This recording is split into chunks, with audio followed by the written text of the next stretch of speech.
You were in the US, but you cut short your trip and returned to India, after the Uri attacks and India's surgical strikes over what the State Department called a dynamic situation.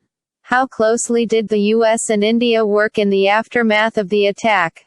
We stayed very closely connected, our NSAs have been in contact, the Secretary of State has been in regular contact, our intelligence agencies offered all kinds of support in the wake of this cross-border terror attack which we strongly condemned. It's important that we stay linked up, as we have for the last few years. In recent months, we have signed an agreement on exchanging terrorist information, we have a new cybersecurity arrangement, we have trained 2,500 law enforcement officers. We have also been quite tough on Pakistan, and right from the President, the Secretary of State, Secretary of Defense and NSA, about the need for Pakistan to crack down on its safe havens, to crack down on the use of proxies, to carry out terrorist attacks. We have to stand united and we stand in solidarity with India on that front.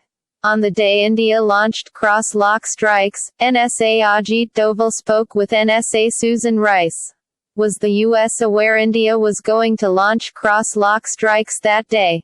I'm not going to get into the private nature of their conversation. As has been stated, India took the action it thought was necessary to defend itself, which we understand. I believe the NSA spoke the day before the action. But obviously if you look at the statement issued by the NSA, Susan Rice, after the phone conversation, it was a strong condemnation of cross-border activity, the need to bring perpetrators to justice, the need to work with India and other countries on designating individuals and groups through the UN 1267 process. I think it was a real effort to show solidarity in this fight against terror.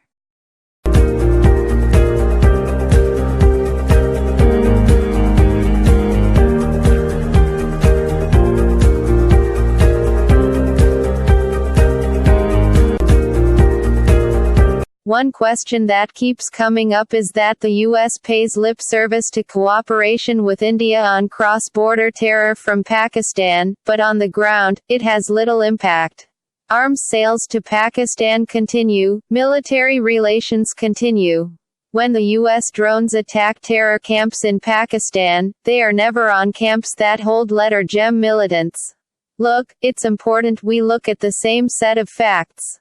If you look at our declarations on counter-terror in these summits, there has been no distance between us on the need to crack down on terror. But those are words. Let me go to the actions.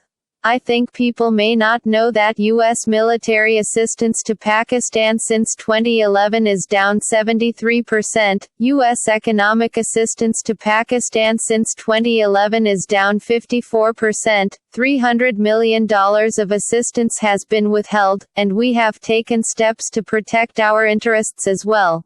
The problem is a threat to Indian nationals, to Pakistani nationals, to citizens in the region. On defense cooperation, the LEMOA Foundational Agreement was signed after many rounds of talks this year. How soon do you hope to complete the other foundational agreements? The foundational agreements are a natural outgrowth of increased operational tempo of military establishments working together. The agreements will come naturally. We have moved way beyond the buyer-seller relationship. This is basically a 10-year-old defense relationship that has been heightened in the last 2 years. So we have a lot to accomplish. We want to do a big signature project in DTTI, we want to build frontline fighters right here in India, work on aircraft carrier and jet engine technologies.